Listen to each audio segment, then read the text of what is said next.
Morning, everybody. This is actually a very, very wonderful day. I'm Doon Gibbs, the director of Brookhaven Lab. It's a great pleasure for me, first of all, to welcome everyone here today, and especially our many special guests here today for the dedication of the National Synchrotron Light Source II. It's, as you know already, it's an incredibly exciting day, both certainly for the laboratory, but also for the state, and more broadly for the entire nation. I'm absolutely delighted, thrilled that all of you are here, and I'd especially like to thank our special guests for being here with us today. Let me tell you a little bit about who some of them are. First of all, we're very pleased to have Dr. Ernest Moniz here today, the Secretary of Energy.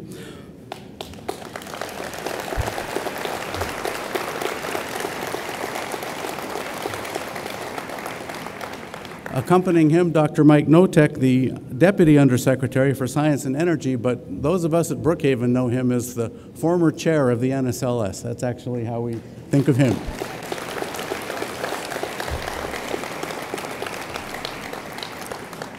Senator Charles Schumer, it's a great pleasure to have you here today. Thank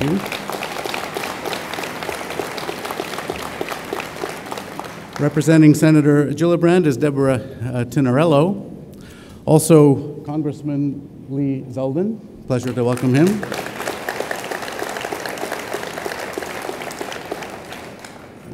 Sorry, Congresswoman Kathleen Rice is here today as well. Brookhaven Town Supervisor Ed Romaine is here. Suffolk County Legislator Al Krupski.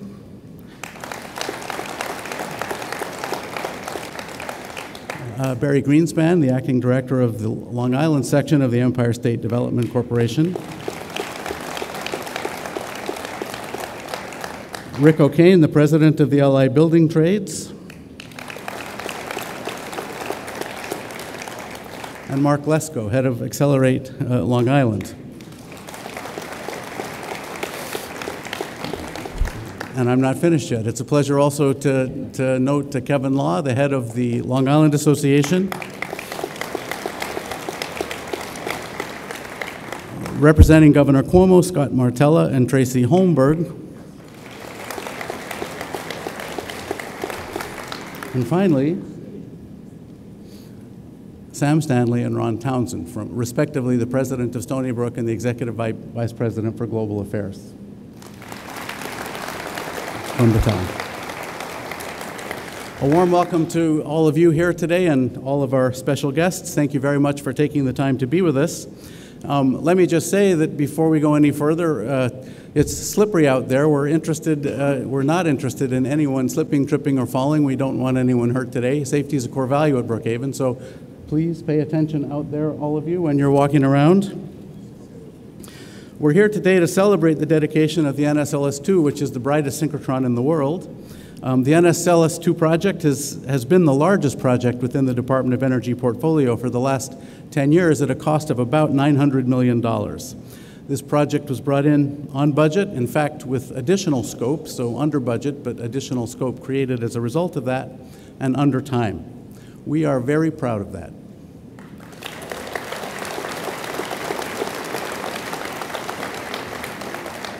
Now that it's completed, NSLS-II will pick up where the NSLS left off. It will have enormous impact in a broad range of fields, especially in energy science, which is one of the drivers for its creation in the first place, but more broadly, in life sciences, condensed matter physics, material science, geology, medicine, engineering, you name it, a broad impact in science generally. Beyond that, it will enable new techniques and create opportunities that we can't imagine today. And frankly, that's one of the most exciting things about a day like today. It's that you can't really see what's coming years from now. Broadly speaking, that's what the DOE mission is all about, to discover the solutions that power and secure America's future toward national security, energy security, and economic security.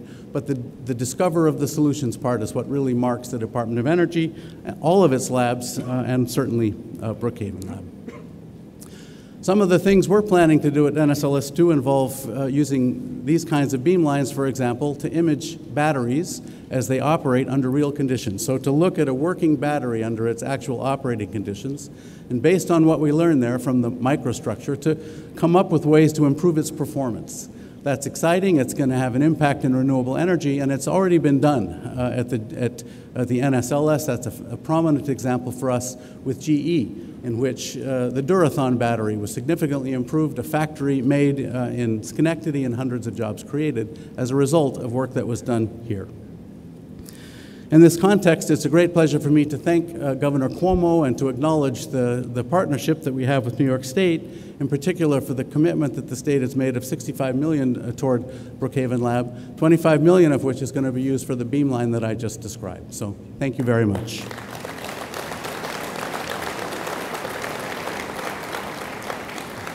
We can also imagine synthesizing and characterizing materials that will have impact in renewable energy and solar energy, power transmission on the grid, and continuing efforts in life sciences, biocrystallography, toward treating diseases that, for example, cancer and Alzheimer's disease, that ultimately afflict all of us.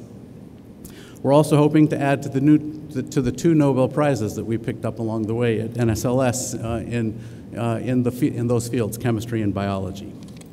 One of the ways that NSLS-II is going to innovate is that a new mode of synchrotron science is to reach out to universities, to national laboratories, to industry directly, and ask, how can we solve your problems? Not just at a single beamline, but integrating beamlines, working across, in fact, facilities, including the Nano Center, and bringing in our core program scientists. We call this the Center for Integrated Energy Science, and it's a way in which we intend to have real impact, to change the game going forward for Brookhaven, with a focus on looking at things under real conditions, what we call in operando. We, working with Stony Brook and with New York State, are going to lead in operando science at NSLS-II and more broadly at the other facilities here. So I'm just about done. I would like to thank again the Secretary and all of our guests for coming today. I'd also like to mention DOE's Pat Damer, Harriet Kung, and Frank Crescenzo, who helped shepherd this project from the very beginning. It's a very special pleasure to acknowledge Steve Derker, the project director, who saw this through from the very beginning to the end.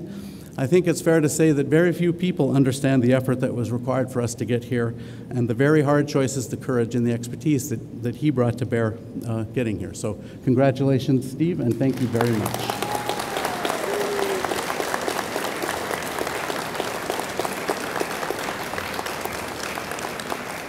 It's a pleasure to acknowledge Asuk Bayan, the Deputy Director. Thank you for coming back from Chicago or Washington or wherever you're coming back from to be part of this. And then to acknowledge the incredible hard work of the whole project team. It's been an amazing 10 years bringing in the DOE's biggest project under budget, so increased scope, and with and under time. Congratulations and thank you to all of you.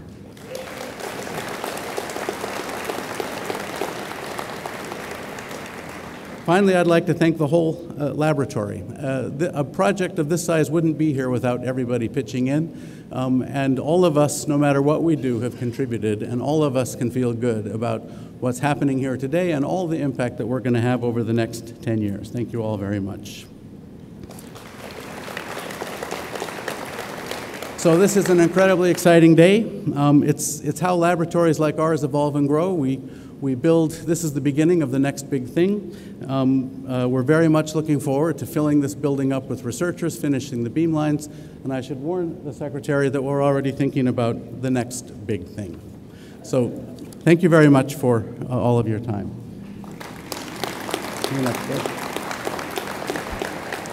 It's a pleasure to give Steve Derker the floor for a couple of minutes. Thank you.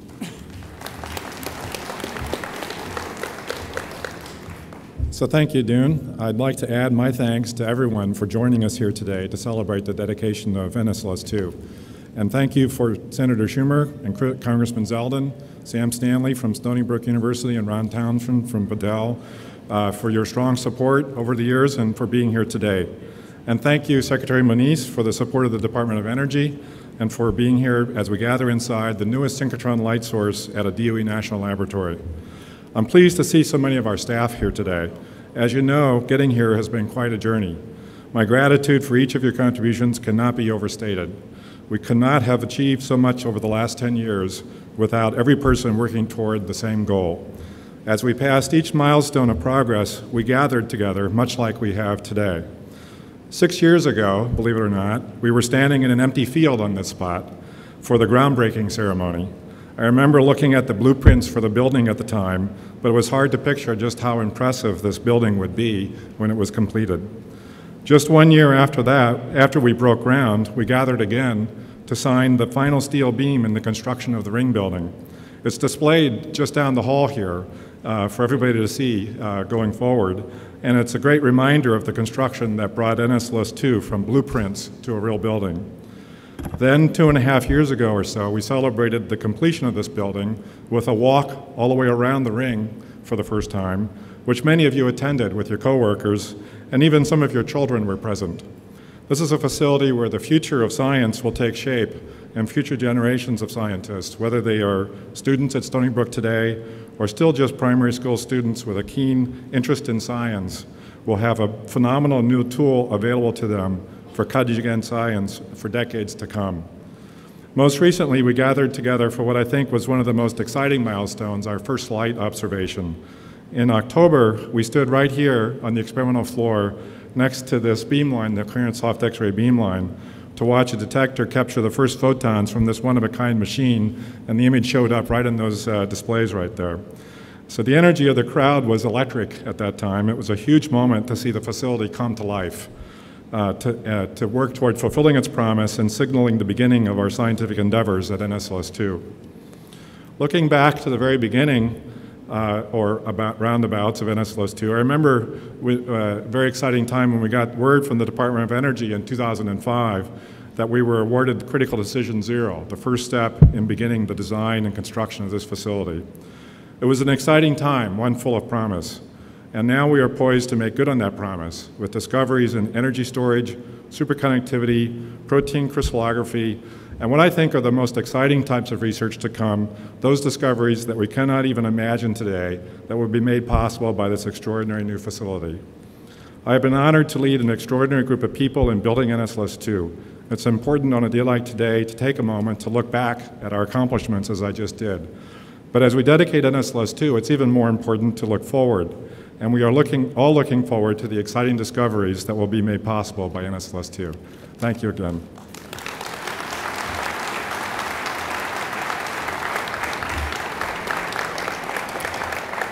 Next, I'd like to bring up Stony Brook University President Sam Stanley, who's here today representing Brookhaven Science Associates, the company that manages and operates Brookhaven Lab for the U.S. Department of Energy. Sam is one of two co-chairs of the Brookhaven Science Associates Board of Directors, splitting time in that role with Ron Townsend, the Executive Vice President for Global Affairs from Battelle. Sam has been truly a true partner for the laboratory during his tenure since he was named as president. His leadership has fostered an even greater collaboration that already existed between the two institutions in a range of fields, but very strongly in energy, where we have a number of projects underway, and under his leadership, a significant doubling of the number of joint appointments with Stony Brook, and new outreach to New York State agencies, utilities, and other organizations across the region. It's a pleasure to have Sam here today and to ask him to speak.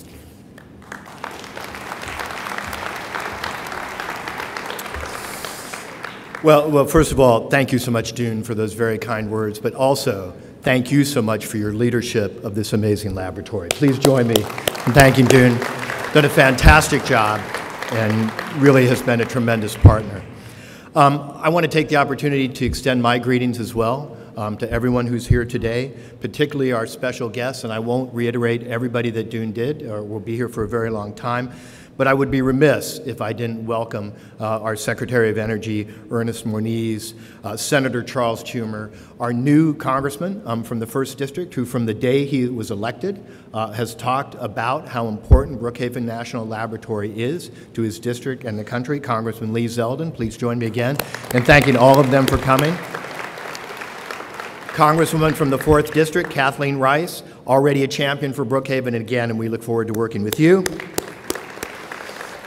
And I did want to acknowledge my co-chair on the BSA board, a colleague and friend, Ron Townsend. Ron, thank you so much for everything that you do. So I can't tell you how excited I am to be here today. This is really a very special celebration.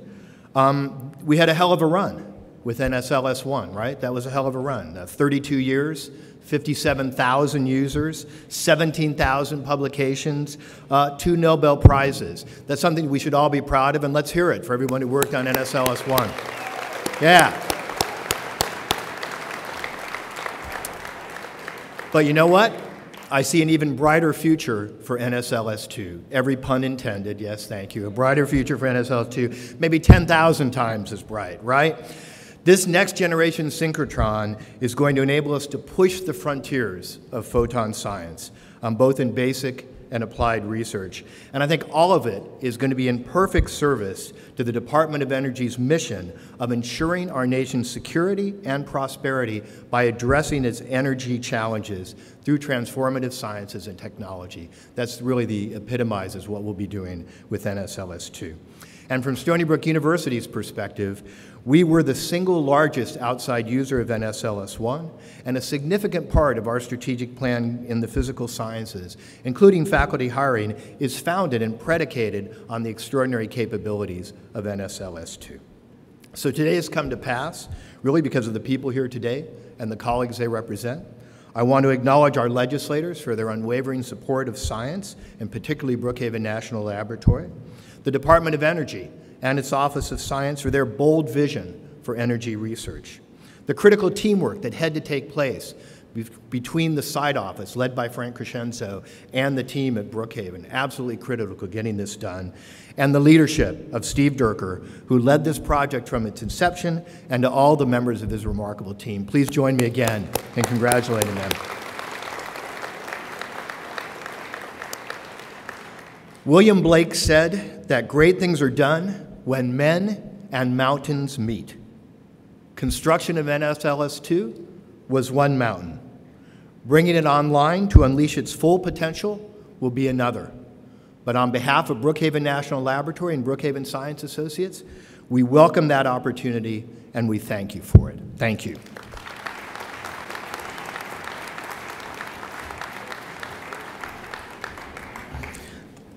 Thank you, Sam. It's now a great pleasure for me to welcome back a longtime friend and champion of the laboratory and its work, United States Senator Chuck Schumer. Over many years, Senator Schumer has given key support to the lab and has been a true advocate for this organization. In particular, he's been instrumental a number of times in helping us with our projects and with our programs, with the funding for those, including for RIC, NSLS-II, and a host of others. Actually, it's a pleasure to recall that Chuck was here on a very cold day in 2009, another February, to announce that he was part of assisting in obtaining the $103 million necessary then in an omnibus bill to start the construction of NSLS-II. We looked back at the films, and he said, "Get your shovels ready, build that light source." Well.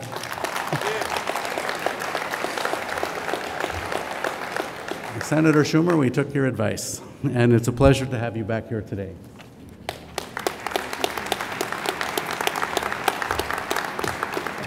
Well, thank you, Doon, and today is really a great day.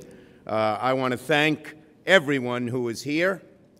I want to thank our great Secretary of Energy, Ernest Moniz. He really cares about science, and he cares about Brookhaven, and he takes every one of my hundreds of phone calls when I say Brookhaven needs more money.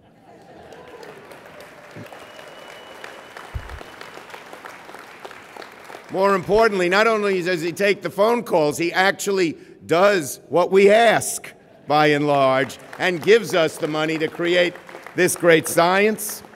I want to thank my colleagues in government, Lee Zeldin and Kathleen Rice, both new and both part of our new team, as to push for more money here for Brookhaven, more science in the future. I want to thank all the great minds who are here. Steve Durker and Frank Crescenzo, Doon Gibbs, Bob Tribble, James Miswich, Emilio Mendez. And then there's me. I just figured out how to work weather.com app on my iPad this week. Expect a lot of snow. Now, there are other thanks as well. Brookhaven Science Associates and Stony Brook University for building such an impeccable reputation. And I thank all of them. And particularly, I want to thank a man who's not here, but whose spirit hovers over, because he has so looked out for Brookhaven over the years. I met him in 1998 when I was running. This is a true story. I was running for the Senate, and the reactor had sprung a little leak here, and my opponent said, close it down. And I said, keep it open. It does science. Fix it. And I get a call from a man named Jim Simons, and he said, I didn't know who he was. He said, you've taken the right position. I want to help your campaign. And we've become good friends ever since, and Jim is on the phone all the time, day in, day out, pushing for the great science that's here. He's a scientist, he's a humanitarian, and he's dedicated to Long Island. So I don't know if in this great synchrotron his spirit is hovering over. His spirit is spinning around and around and around, and we appreciate it. So I thank everybody for being here. This is an amazing day. It's an amazing day for science and advancement in the world. It's an amazing day for Brookhaven National Lab. It's an amazing day for Stony Brook, and it's an amazing day for Long Island, because this light source is the brightest light source in the world. We have 4 NSLS-1s, but this is the only 2. And it means more scientists will come here. It means more great research will be done here. And it means more jobs, J-O-B-S, here on Long Island. And it's amazing the kind of jobs that can be spun off from this research, whether it's in batteries, and I see our great leader of battery technology, who we'll hear from soon, on the stage as well. I've already been told that some of the research that has been done here at Brookhaven allowed General Electric to expand its factory up in Schenectady and employ more people. And that's going to be repeated over and over again in battery research, in pharmaceutical research. Just about every drug that is here is tested by a light source now, in dealing with climate change and dealing with the next generation of materials. And all of these are growth industries that can come here to Long Island and create jobs. So even if you're not one of the great physicists here or the great scientists here, if you live on Long Island, this is going to matter to you, because not only does this produce great science, it produces great jobs, and it is the future for Long Island. Now, as was mentioned, I worked very hard on this, getting the first grant of $100 million. We got a total of $912 million at a tough time in the budget, when there were budget cuts and sequestration, to complete the light source. And I want to promise you this: now that we've gotten all the funding for building and we've completed the light source, we need funds to keep the light source shining, and I will continue to fight for the operating funds so this can be operating all the time, not some of the time. And I want to make one more commitment to you and to Sam Stanley. I was going to call him Sam Stan because he's about half the size he was when I last saw him.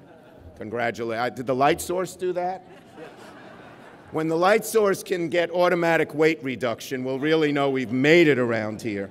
But I want to promise everyone here and promise Secretary Moniz I'll be on the phone regularly, because now that we've gotten NSLS-II and we have, of course, the RIC, our next focus is to again create a machine just like the light source, the best and only in the world, which is the ERIC, which stands for someone like me who doesn't know, Electron Relativistic Heavy Ion Collider, ERIC.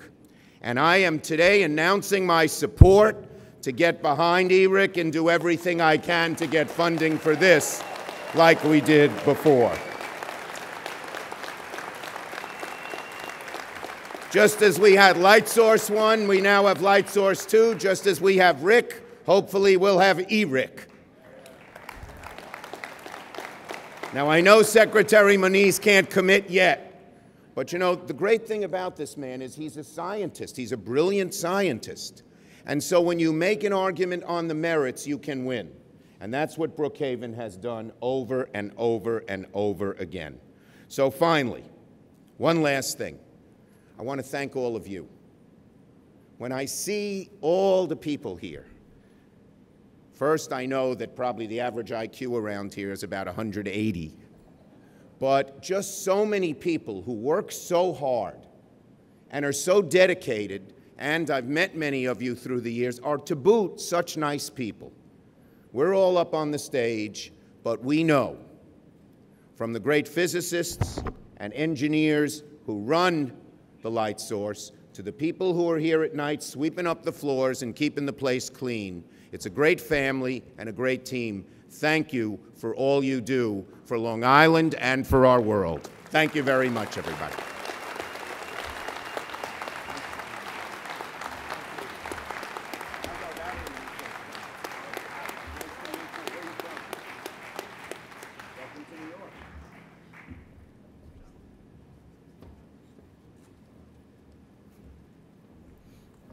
Sheesh, let's go home.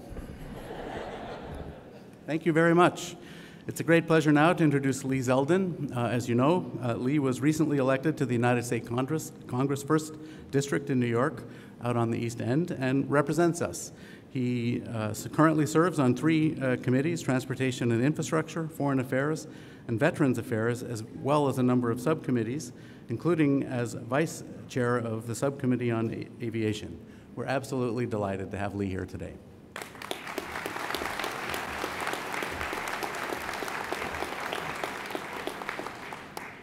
We have the best seats in the House right here, picking up right where Senator Schumer just left off. We are in awe as we look around the room. Sometimes you could go to an event, and when it's filled with a crowd like this of people who work in the place where you're at, people are there because they have to be. But there is so much pride in this room for your work. We see it. We feel it in this room. To be able to show off what has well over a decade of sweat equity resulted in a huge, almost billion-dollar investment, which is going to make huge, important strides for technology and science. I see the pride we all do up here. We have the best seats in the House because we see your faces. I have a lot of pride. I grew up a few miles down the street. I grew up in Shirley, live down there now. Used to come up here with my elementary school classes, as I know. My daughters are in the same elementary school I went to. They come here with their classes, making a positive impact right now on our children and for kids who aren't even born yet. That's the significance of what you do every single day. There are, coming here today as a member of the House of Representatives, there are 3 names I wanted to briefly mention. I'd be remiss if I didn't. One is a guy named Lamar Smith. Maybe a few of you know who he is.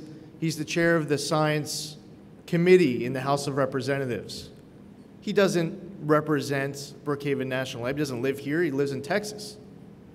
Since I was elected in November, he has sought me out on several occasions to talk to me about Brookhaven National Laboratory. And it's great that we have a partner like that in the House of Representatives.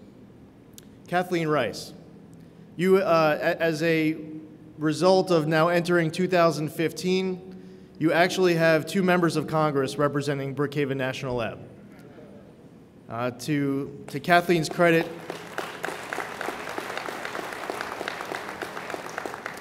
and to Brookhaven National Lab's credit, she is looking forward to helping and being a champion for this lab. And the third name I wanted to mention is that of my predecessor, Tim Bishop. He represented this area for 12 years and fought hard for Brookhaven National Lab. And even though he is not here with us today, I would be remiss if I didn't mention his name. and ask for those here to give him a round of applause for his effort on behalf of Brookhaven National Lab.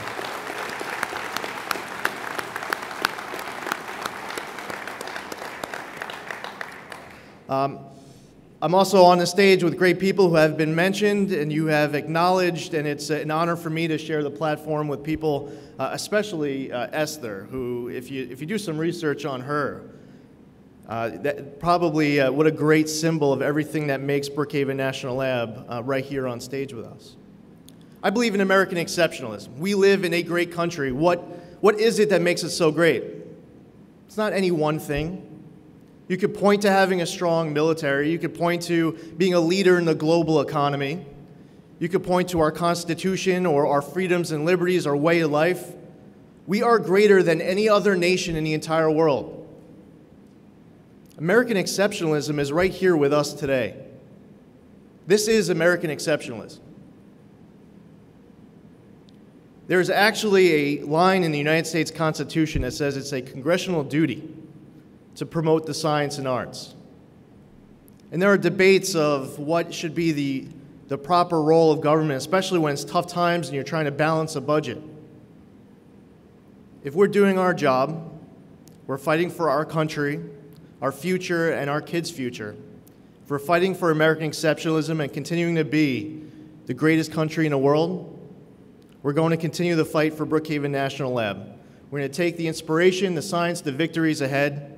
We're going to fight for that next great technology to come here, because there is a great future that's 10,000 times brighter than the 10,000 times brighter President Stanley that we are here celebrating today. There's a great future ahead for the lab, and I'm excited to be part of it. Thank you.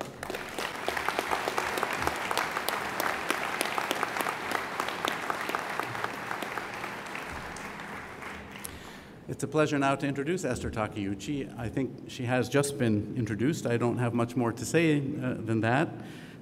She is a world-leading expert in energy storage, in particular batteries, and is one of her developments was the implantable cardiac defibrillator. So in fact, unlike many of us, in addition to the research she's done, she's saved thousands of lives.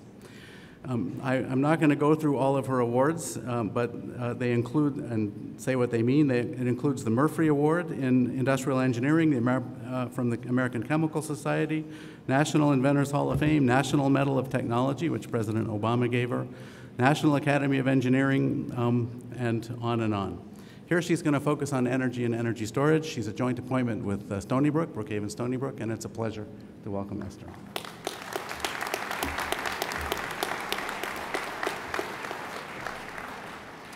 Good afternoon, everyone. I'd like to say that it's such a privilege to be here, literally standing next to new frontiers in science. And I'd like to thank Stony Brook and Brookhaven Lab for the opportunity to be here and be part of this event and be part of the initiatives that are ongoing. There's no place better to be than Brookhaven, Stony Brook, Long Island, and New York State. I had the opportunity to go a number of places, and this is really where I want to be. So I've worked in energy storage for a number of years, and I'll just say quickly that when I started, the only way to figure out what was going on in a battery was to cut it apart, look at the pieces, and hope you could figure it out. So then we moved to the world of in situ, where if you put some kind of a plastic window or something in the cell, you had a hope of seeing inside. And now we've moved to the realm of true in operando, where with a light source like NSLS-II, we can gain unprecedented resolution faster than ever to see what's happening in an actual working battery without modifying it. And I believe that this really is going to lead to unprecedented insight, unprecedented ability to solve the challenges that can contribute to addressing the energy needs of the world as we move forward. So I hope that you share my excitement, and it's such a privilege to be here to participate in this event, and look forward to working with all of you on NSLS-II. Thank you.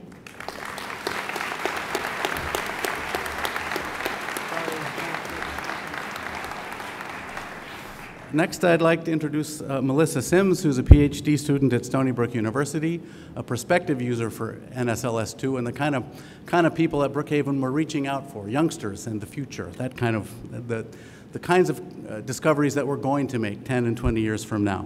Melissa completed her undergraduate degree at the College of Charleston and University of South Carolina before pursuing a master's in geoscience instrumentation at Stony Brook. She's going to continue her research here at NSLS-II, and as I said, is a big part of our future. Melissa will also introduce the final speaker of the day, Secretary of Energy.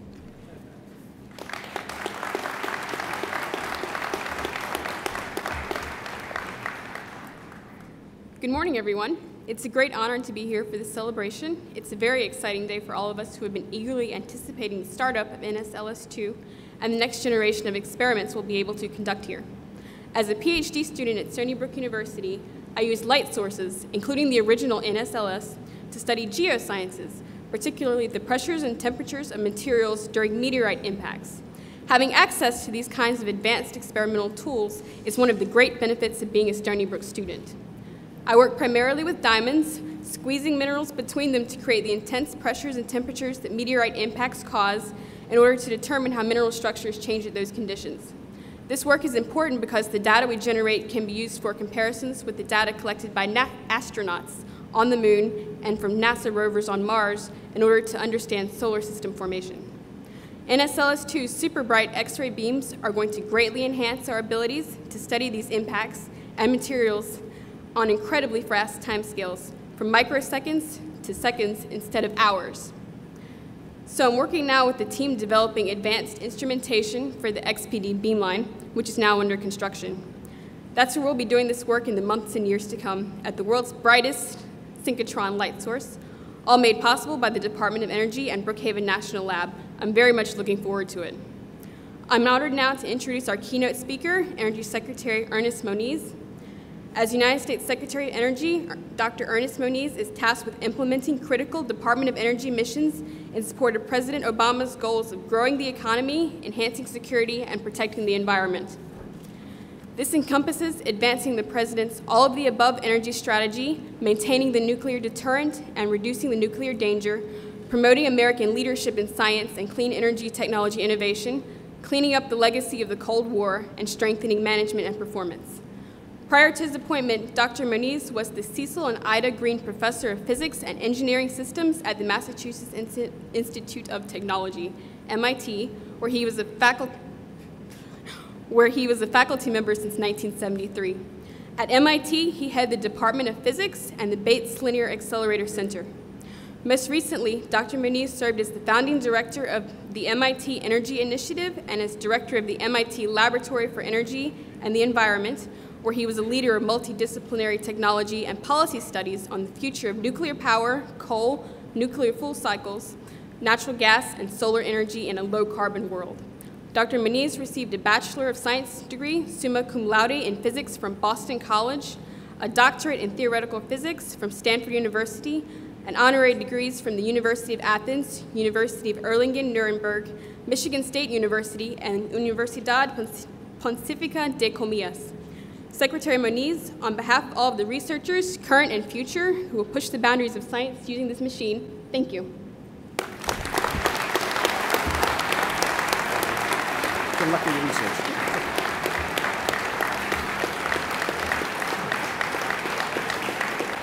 Thank you. And thank you, Melissa.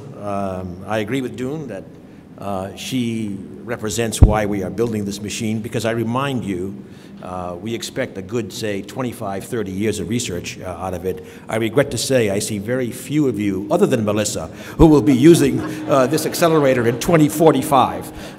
So you have a big load to carry. I also want to really acknowledge, well, this great turnout here at Brookhaven, all of you, and certainly all of the local, state, and national leaders joining us today. certainly our new representatives, Lee Zeldin and Kathleen Rice. I guess I could say also welcome to Washington, and I really look forward to working with both of you on our areas of common interest. In particular, obviously working to support Brookhaven, but I'd like to also say that, we have a system of 17 national laboratories, and as a system, I think we are we can lift all the boats together and just continue to serve as a real foundation for American science. Brookhaven is a key part of that, but again, our whole system working together. I won't go into it today, but I am seeing in my return to the Department of Energy an unprecedented amount of cooperation among our laboratories, bringing complementary skills and capabilities together in a way that's really advancing our agenda. And I really appreciate that, and again, look forward to working with you on that. Senator Schumer, who is irrepressible, he just said, MIT, oh yeah, almost as good as Stony Brook.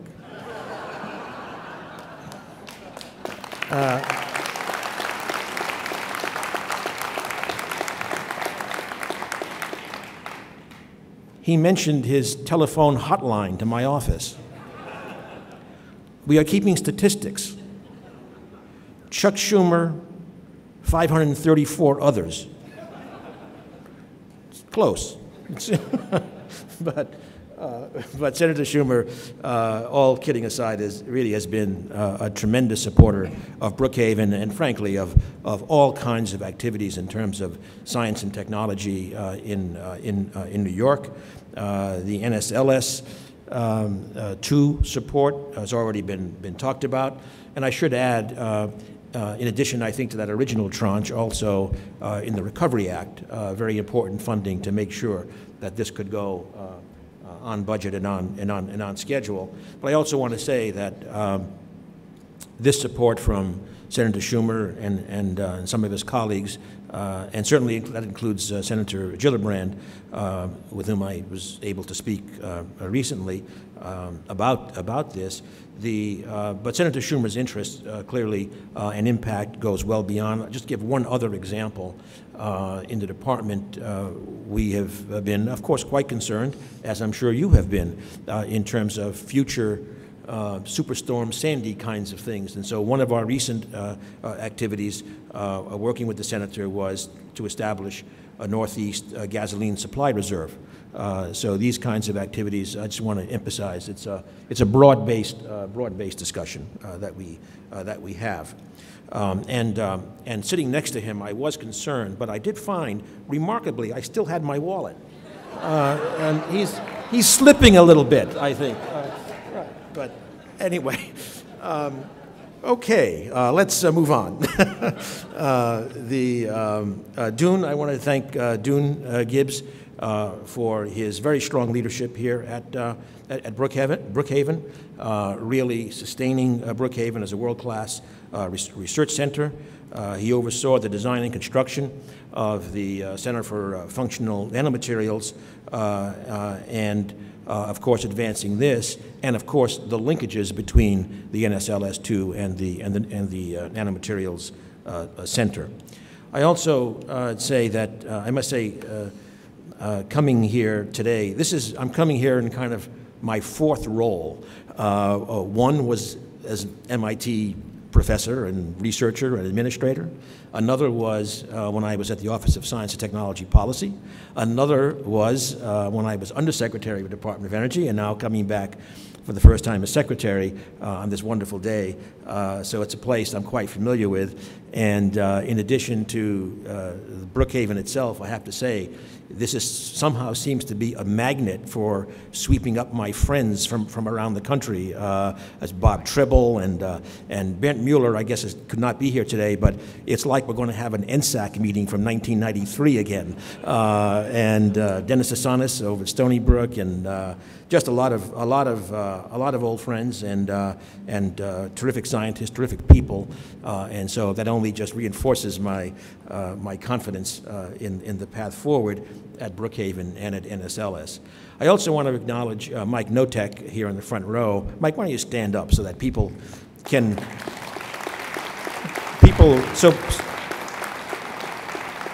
I just wanted you to see how he's aged over the last 30 years since he was chairman of the NSLS, a really critical time for not only developing NSLS, but developing light sources as a major tool of science. And Doon mentioned that Mike is now our Deputy Undersecretary for Energy and Science. And frankly, in the absence of a confirmed undersecretary, we're very pleased. Many of you know at the end of last year, Lynn Orr from Stanford was confirmed. But there was about a year and a half when Mike really set up this organization, held us together single-handedly. Now they can do it double-handedly, and it's been terrific. And Doon mentioned that in his first visit to Department of Energy with Mike, that Mike was yelling at him just as he had 30 years ago. There was no loss. So, and finally, I believe we have here the Farmingdale High School Science Bowl team. Is that correct? There we are. Okay.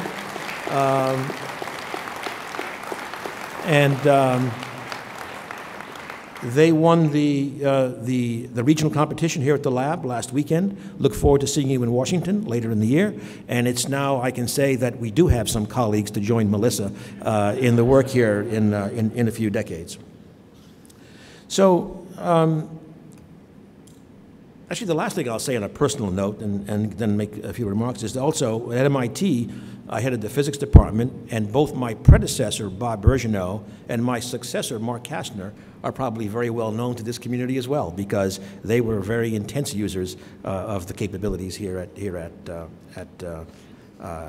Brookhaven. So, okay, NSLS-II in Brookhaven, obviously we've already heard a lot of the very important characteristics for what this will do for science, what it will do for Brookhaven. These scientific user facilities are just so essential for the entire American research enterprise. And so Brookhaven and our other national laboratories will continue to be really, again, a foundation for American science. And I think just quickly, I may come back to say a few more words about it, but the budget that we have submitted to the Congress, the President submitted to the Congress on Monday, I think is a strong one. And certainly when it comes to user facilities, it supports our strong commitment to both operate these facilities and to keep always building new capabilities. You know very well, in this business, you don't stand still and maintain leadership. So, we look forward. I relish the thought of starting my 5 budget hearings next week as we try to move that through the Congress. I should say, before getting back to the light source, the relativistic heavy ion collider, RIC, obviously, another critical tool as a nuclear physicist, quite familiar with it, and it's really breakthrough research in terms of quarks and gluons, the quark-gluon plasma, our nearly perfect liquid from a microsecond after the Big Bang, but also, of course, the spin physics with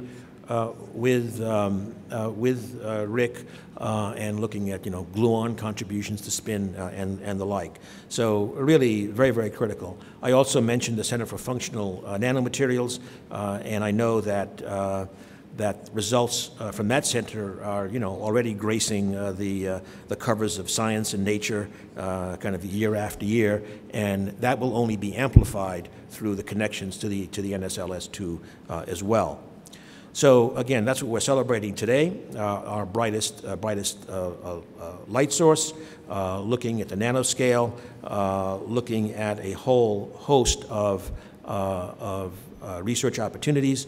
The NSLS has already been mentioned, the two Nobel Prizes, Roger McKinnon for the work in chemistry, for structural and mechanistic studies of ion channels, the work of Ramakrishnan and Stites on X-ray crystallography at NSLS, part of the research that led to the 2009 Nobel Prize in Chemistry for studies of the structure and function of the ribosome. That, of course, bringing up the issue, the still not well-known secret that we're getting up to something like 40% of life science being performed at our light sources. And so the range of this is really, really incredible.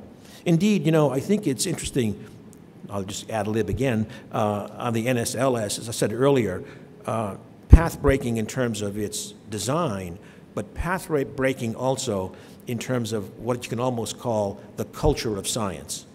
That material scientists starting to work at large facilities, and then some years later, the life science community working at these facilities.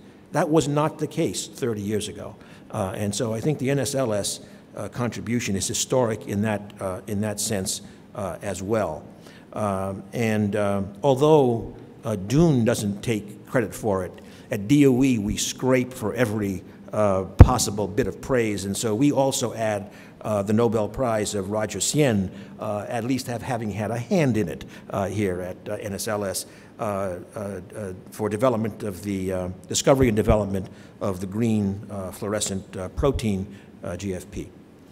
The studies at NSLS, what we've been discussing, have been sort of in the famous book by Stokes, Don Stokes, Bohr's Quadrant, the search for basic understandings of the universe, the laws of nature, the structure of matter, but of course also Pasteur's Quadrant, that is science defined by problems, by important objectives, and then solving the basic research problems that one needs to get there.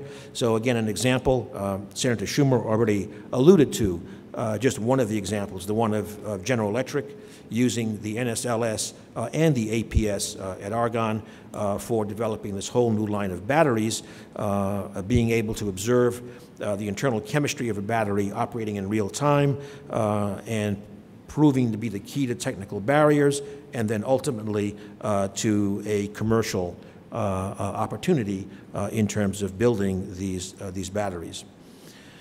Another very critical result from the NSLS history was the way the accelerator physics developed here then spread to be directly engaged at Argonne, at SLAC, and now coming full circle back to Brookhaven with the NSLS-II. So again, I think this group here has played a very, very seminal role in this whole business. And there, I just want to note with some celebration and some sadness, I think because Sam Krinsky passed away last year, and he was certainly one of the giants of that kind of creative approach to accelerator physics.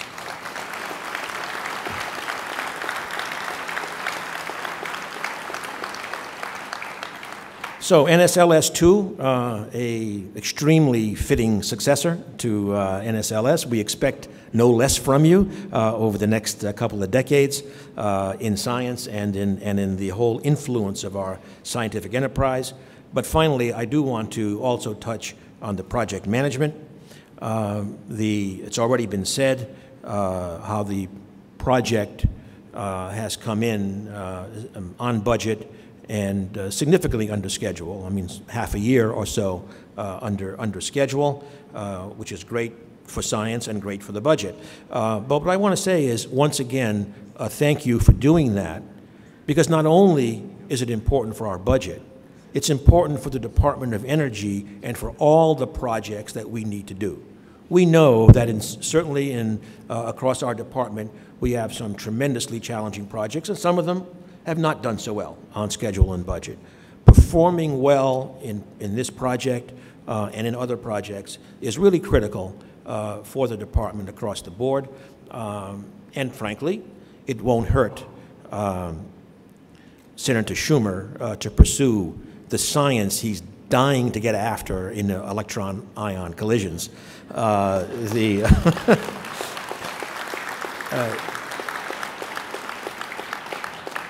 In fact, for those of you, the kind of the DOE aficionados, I would just say that you may have seen that we have revamped project management enterprise-wide, and without getting into the specifics, I would just say that the core principles that we have adopted enterprise-wide for science projects, for defense projects, for environmental cleanup projects, those principles really came from the science way of doing business.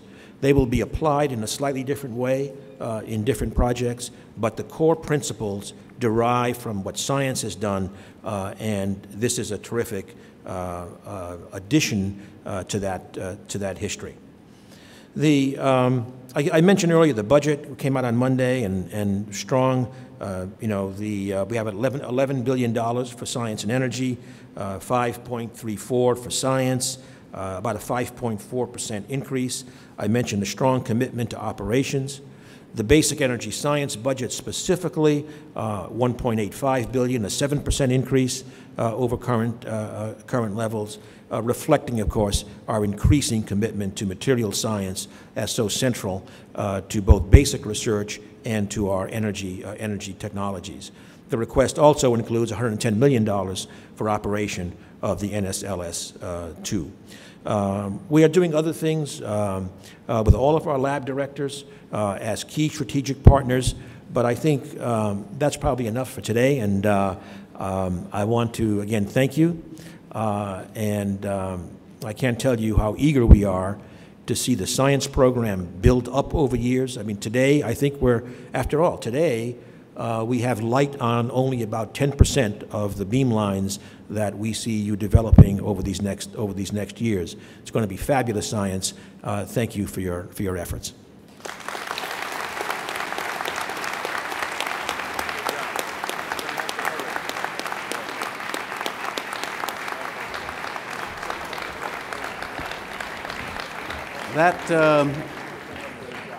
That concludes our program. I have a couple quick things to say. First of all, it's a wonderful day. We picked up another Nobel Prize today. Thank you very much, Secretary Energy. The number is no longer 7, it's 8. And we have it on pretty good authority. I'd like to thank all of you for being here. 7.1. Thank you. I'd like to thank all of the guests for being here. I see Phil Boyle here, whom I forgot to mention up front, a state senator from New York.